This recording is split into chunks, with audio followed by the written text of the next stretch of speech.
Ventura. Thank you. Who would have thought this day would come? Wow. You know, it's a long time getting here, but it just shows that yes, government can work.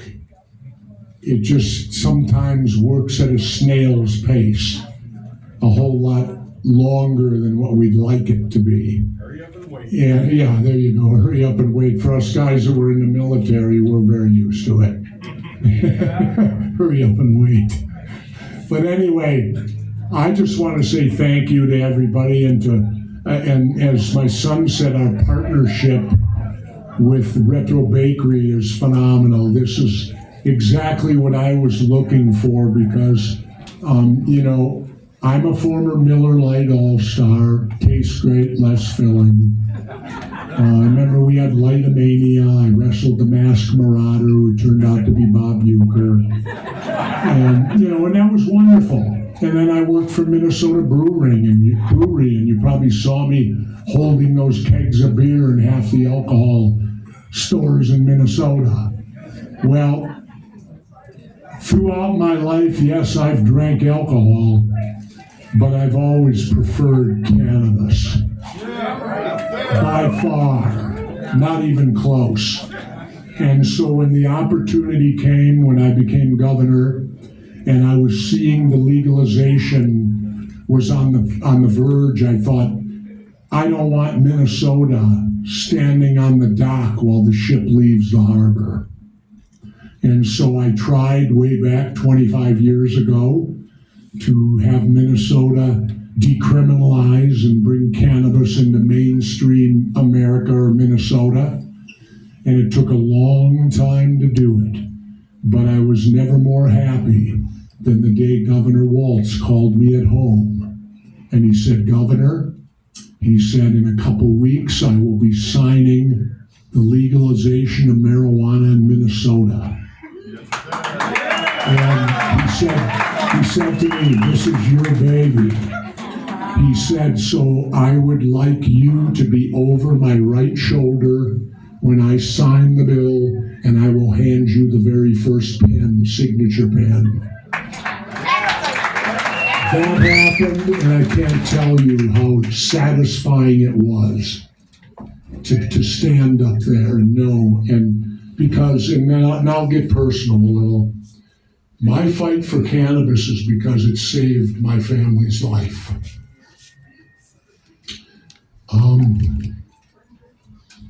Excuse me. Take your time.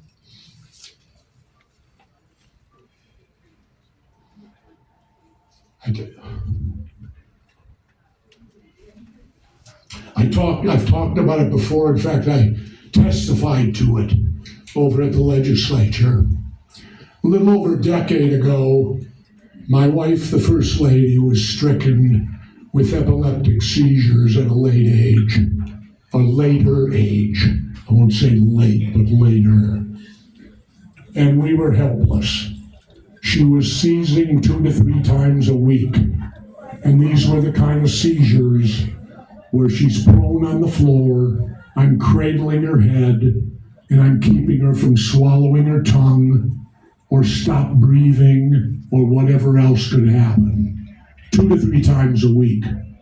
We went to the doctor like anyone would.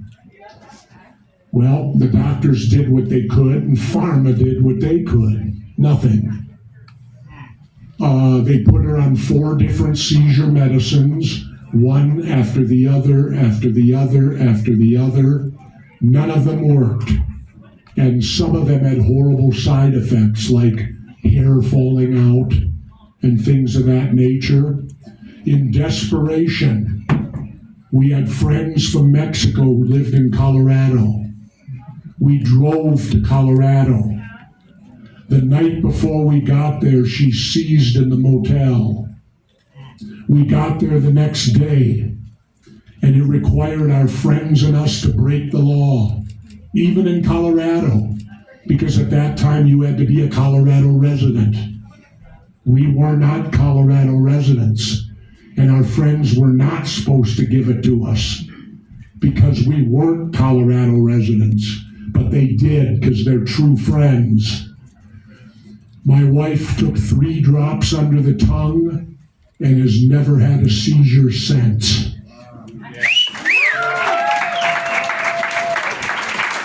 None.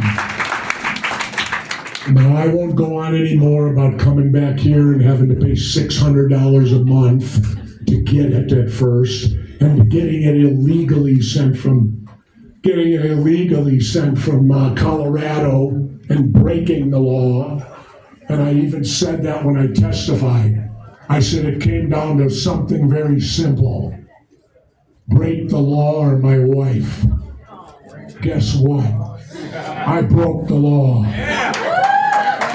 And I even quoted a friend of mine, Clint Eastwood, when he played Dirty Harry Callahan in the first Dirty Harry, when Clint said so wonderfully, "Then the law's wrong."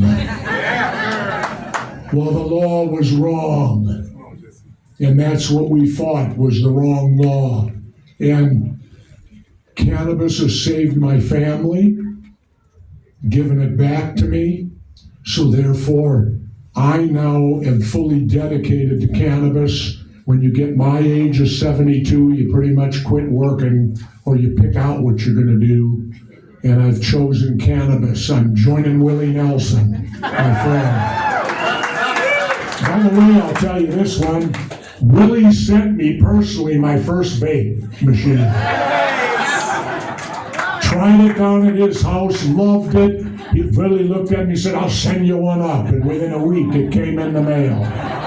You know, that one thing about Willie, baby, he's a man of his word. But anyway, I just want to tell everyone thank you for coming. It's a great day in Minnesota today, and it's a great day in the United States, because what this stands for is something bigger than cannabis. What this stands for is something called freedom. And the legalization and the use of cannabis is a step for freedom for all citizens, and I don't want no other family ever to go through what we went through because we simply could not get it. And that's what this is about, is removing that stigma and making it so that anybody that wants or needs cannabis can. And for all those religious people out there, remember one thing: God made it.